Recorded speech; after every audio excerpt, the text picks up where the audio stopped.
안녕하세요. 홍양표 박사입니다. 지난 두 번을 통해서 아이가 스트레스 받을 때 어떻게 해소해야 되는가, 그 다음에 스트레스는 왜 최근에 많이 이렇게 더 나타나는가에 대해서 우리가 이야기를 나눠봤습니다. 특히 이제 아이들에게 스트레스를 풀기 위해서 해야 되는 것 중에서 대부분 이제 저희가 이렇게 청소년 상담을 해보면 어머니는 어머니대로, 아버지는 아버지대로, 아이는 아이대로 서로 자신을 이해하지 못한다고 각자 상담을 해보면 각자 얘기를 합니다. 생각을 해보세요. 10몇 년을 함께 살았고요. 부부는 20여 년을 함께 살았는데 중요한 건 뭐냐면 20년을 함께 산 부부가 너무 자기에 대해서 모른다는 거예요. 아이는 아이대로, 엄마 아빠는 자기에 대해서 너무 모른다는 거예요. 혹시 여러분 내 아이를 다 안다고 생각하시나요? 내 남편을, 내 아내를 얼마나 알고 있으신가요? 여러분, 아이하고 그래서 소통하기 위해서 대화를 하라는 겁니다. 다시 말해서 아무리 친한 친구도요, 자주 만나면, 매일 만나서 이야기하면 할 이야기가 없을 것 같죠? 그런데 매일 만나는 친구가 할 얘기가 더 많은 거고요. 정말 친한 친구를 10년 만에 만났어요. 정말 반가운데 만나면 막상 할 얘기가 없다는 거예요. 여러분, 아이를 매일 만나지만 혹시 10년 만에 만나는 사람처럼, 내 남편 매일 만나지만 10년 만에 만나는 사람처럼 그렇게 대화하기가 어색하고 힘들지 않나요? 그건 무슨 말입니까? 여러분, 친구를 만나면 어떤 대화를 하나요? 쓸데있는 대화보다는 흔히 말하면 수다 떨죠. 수다를 떨어요. 어떤 부부가 가장 행복하냐? 중요한 얘기를 하는 집이 아니라, 자녀 얘기를 하는 것이 아니라 결국은 중요한 얘기, 돈 얘기나 자녀 얘기는 결론은 싸움이에요. 결론은 싸움으로 갑니다. 그러면 어떻게 이야기를 하는 게 좋냐? 수다 떠는 가정. 그래서 남편이, 아내가 수다를 많이 떠는, 엄마와 아이가 마치 친구처럼 수다를 많이 떠는 이런 가정이 가장 소통이 잘 되는 가정이에요. 여러분, 남편이, 아이가 무슨 비즈니스 파트너는 아니잖아요. 뭐 중요한 이런 얘기를 해야 되는 건 아니잖아요.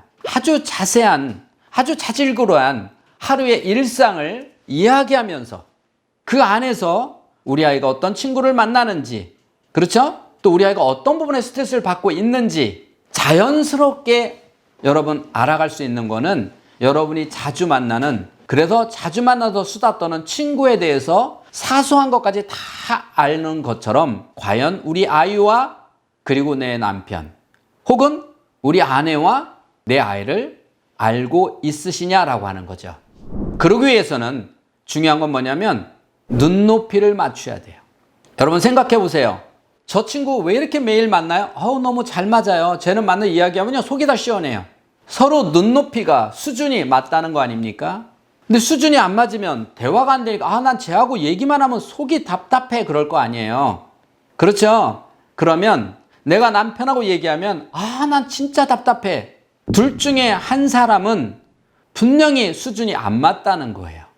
그러면 누가 수준을 맞춰야 되냐라고 하는 거죠. 예를 들어서 5살, 6살짜리 아이하고 나하고 달리기 시합을 한다고 해보자고요. 이거는 이기려고 하는 게 아니에요. 그러면 아이가 나한테 맞춰서 달려야 될까요? 내가 아이에 맞춰서 달려야 할까요? 너무나 단순한 거 아닙니까? 그런데 우리가 대화를 하려면, 자, 너는 지금 청소년이니까 꿈을 가져야 되고 뭐 해야 되고 뭐 해야 되고 뭐 해야 되고, 자, 이 수준이 아이 수준인가요? 내 수준인가요? 한번 생각해 보라는 거예요. 지금 여러분이 하고 있는, 아이와 하고 있는 이 소통이 여러분 단절된 이유가, 지금 5살하고 나하고 달리기를 하는데 내가 막 달리면서 아이한테 너 왜 엄마처럼 못 따라오니? 너 왜 아빠처럼 못 따라오니? 라고 아이를 재촉하고 있지 않는가 한번 보라는 거예요. 그러면 여러분이 아이에게 수준을 맞추면, 우리 아이가 청소년이면, 중학생이면, 초등학생이면, 유치원이면 우리 아이는 친구들하고 어떤 대화를 하는가를 보라는 거죠. 유치원 아이들이야 소꿉장난이죠. 유치한 소꿉장난. 그럼 엄마가 소꿉장난을 해줄 때 아이는 가장 행복해하지 않을까요? 남자아이들은 뭐하고 놀아요? 보세요. 유치원 가면 애들은 맨날 슝슝슝 이러고 놀잖아요. 남자 이리 뛰고 저리 뛰고.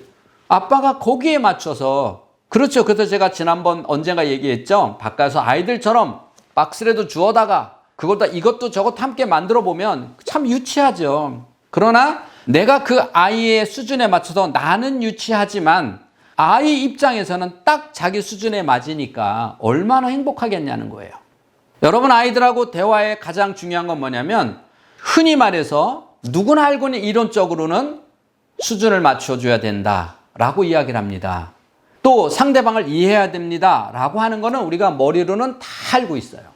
즉 아는 뇌로는 다 안다는 거죠. 근데 실제 훈련에서 이게 안 돼 있기 때문에 아는 뇌는 있는데 쓰는 뇌는 없어요. 그러면 이 쓰는 뇌를 만들기 위해서는 한 번, 아니요, 실패하고 두 번 실패하고 세 번 실패하고 끊임없는 실패를 통해서 훈련을 통해서 쓰는 뇌가 만들어진다는 거예요. 여러분, 오늘부터 우리 아이가 청소년이다, 초등학생이다, 그러면 얘가 사춘기라서 안 통해요 라고 하지 말고 우리 아이가 중2병 왔나 봐요 라고 하지 말고 그러면 중2병 아이들이 원하는 게 뭐냐는 거예요.